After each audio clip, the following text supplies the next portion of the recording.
Hello and welcome to the CSR Journal. We're always bringing to you the latest developments in corporate social responsibility and presenting to you the social impact leaders who are transforming India. One of them is Naghma Mulla. She is the CEO of EdelGive Foundation. So, Naghma, the first question to you is, as the Chief Executive Officer of one of the biggest foundations in India, what is your role at EdelGive? What I've really been doing here is to think of better, bigger, and more convenient ways for giving to be processed and for it to be received by the right recipients. So, one is that the organization, thankfully, the foundation has great processes, a great intent, and a great core. My job is to make sure that we meet our ambitious goals. We are very clued on to the grassroots in this country. Our work over the decade has really been about thousands of NGOs that are working in different corners of India, or not always visible by by the Bombay, Delhi, Bangalore based funders. And our job is to identify these great works and bring it to to the tables of those who need to make decisions. And to make that happen, we have to use smart and creative ways because the work is so good. So, of late and recently, a lot of my effort has been going into ensuring good collaboratives are made, because we believe when more people come together and fund something, it takes a life of its own and the mission becomes much bigger. So, EdelGive is part of 6 collaboratives, three of whom we've drafted ourselves in education, women empowerment, and now Grow, which is going to work with 100 NGOs, and three others whom we have a key steering role in climate, migration, and capacity building with Pay What It Takes. So yes, that's basically all I do with a team of some brilliant people who are experts in the field as well as experts in communications, compliance, and capacity building. Your organization is anchoring the Grow Fund, which has the ambitious target of raising $10 million to support 100 grassroots NGOs in India.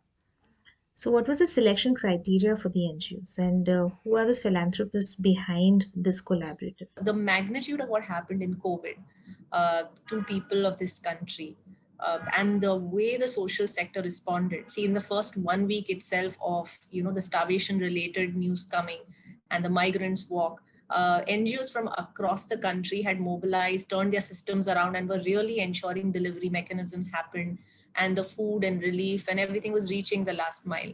With Grow, our intent is that those who have been serving as frontline leaders in ensuring that the people of this country are served should not suffer institutionally. They have a long way to go, and we cannot allow for these organizations to grow weaker. What has happened over the year is funding has come down for the organizations. People have been giving, but it's gone to all the emergency relief requirements as it should be.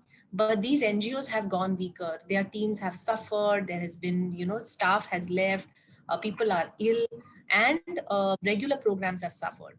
Grow is an initiative to say, all right, can we hunt for 100 great models from across the country?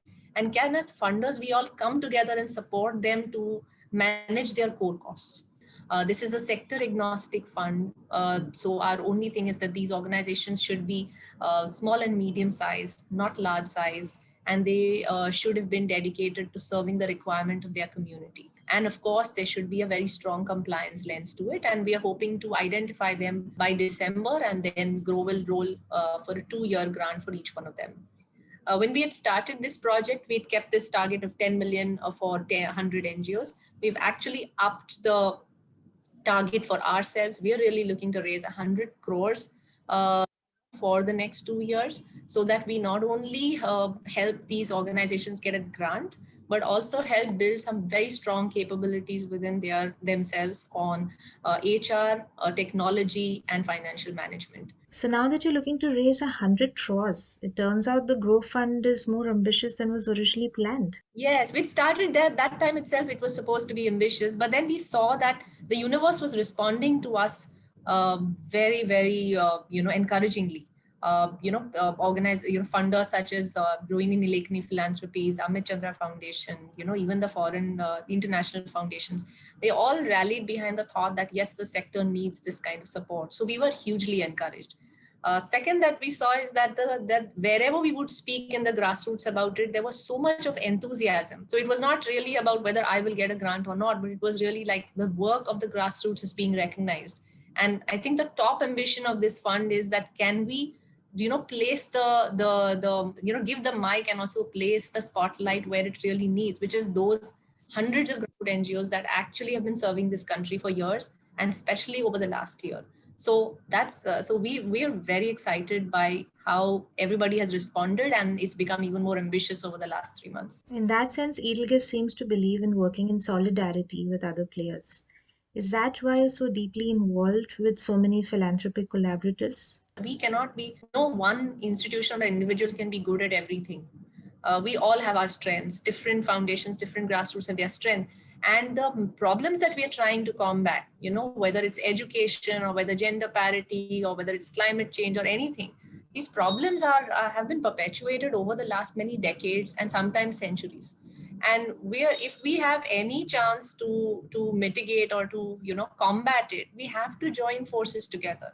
And we have to first start from the place of recognition that there are many experts at different things, and what if we all come together and imagine the force of good that we will all be.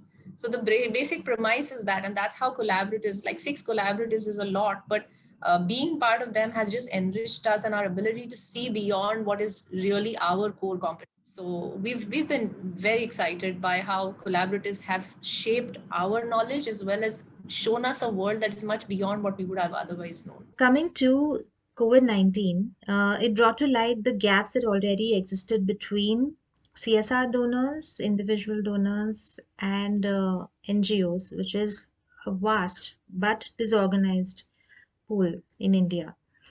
So, what lessons do you think the pandemic has for the social sector? So COVID actually bust a lot of myths for, I think, me personally. One is we keep thinking that organizations like even you said NGOs are disorganized, but imagine something like COVID happened and the not one but the entire sector, the way it changed its model and adapted to what people needed. Everyone, whether they were doing education or whether they were doing policy advocacy or whether they were research organizations, everyone had were out. Teams were coordinating with the with stockists who were supplying stuff and were just able to navigate because they are closest to those who are suffering. And so they could organize themselves in record time when they were pressure tested. So I think our view of looking at them, I think, must change because if in a pressure test they not only survive but also pass with flying colors, then we have to also see what kind of test we're giving them in normal times. And they showed that they came out of it, right, and they were able to navigate. Now the second year is getting over, but the NGOs are still going on. And the second wave has hit the sector so badly. Half the NGOs were in trouble themselves. Teams were suffering with COVID within families. But the work just did not stop. So the sector has different competencies. It has some incredible implementation skills, and it may not have communication skills, and it may not have reporting skills. And so it's a lot for corporate India to also think that if we really talk about collaboration, what are the skills we can collaborate on? I think as people who are in positions of power and have resources at hand, our definition of what we expect out of people who are receiving and who are delivering it also needs I think, a relook. And COVID showed that, because at that time, and I specifically speak about the last year and this year again, that whole March to June time when things were really, really bad. You see, corporate India and the funding organizations also were taking decisions at record speed. Things that would be otherwise taking months were taking days. And because again, the intent was very strong and there was a direct connect with the NGOs, and the amount of funding that has come in is not a joke. And so what it has just shown us is that if we really, really want, it's not impossible. We have to kind of set aside what we think of each other and really value what we've demonstrated in this time, that funders can trust and give, and the NGOs can trust and receive and deliver. Makes for a solid partnership if we can leverage it, and Grow is looking to do that. Speaking of donors again, where do you think CSR funders should direct their spends in the post COVID era? We're already seeing a lot of funding being poured into digital education, and with good reason. India has always had this problem of plenty, right? You can fund anything and it is an ignored space. So we don't have dearth of issues if we really want to participate. So one is, I really feel that wherever one's heart lies, one should follow. Whether it is, where the company's leaning is towards, or whether one individually believes. The country needs so much that wherever we participate, we can only help. So that with that premise, if I have to really talk about what I'm observing and what needs to be done, I said digital learning is definite. In the last 10 or 20 years of effort to bring women in workforce, give them a proper space in society, has taken a massive hit. Women have dropped off the workforce, and I don't think they will be back very soon. I'll give you a small data point that during the last year, there were almost 9 million migrants that moved back to their, their home cities or their home villages. And this year, we only saw about 50% come back to work in the cities. But what we also saw is 60% of the women that had gone back did not come back. So you see what is going to happen to that 60%. It's not like they are in enabled environments. They are in environments where the burden of the house is coming on her, on them, and that the repercussions of this will be felt. We've lost a whole generation worth of empowerment. So I think women, whether it's in workforce or whether it's in any form, thinking of how to enable that is going to be very important. And one of our efforts in Udyams 3 is about that, to really talk about corporate environments accommodating and making space for women participation at all levels, whether it's at small vendor levels or whether it's in workforce levels. So I think women is going to be a very, very important piece. Migrants is going to be a very important thing. We've lost, like I said, 9 million people. Going back is not a joke. Their lives have been shook. The lives of the communities where they've returned has been shook, because there was an equilibrium back home, right? People were Yes. away. Now there are many more mouths to feed at home with so many lesser resources. Some thoughtfulness has to be done. But most of all, if I have to summarize all of this, there is something which is like local community empowerment is going to be very, very key. The country is large, but there are local ecosystems that need support. Self-dependency, or what we call Atmanirbhar, at a village level, at a district level, is how we can repair bit by bit. If we even try to repair, we will. If we look at it from a countrywide level, it's going to be a little overwhelming. But fixing it at district levels and village levels is actually doable.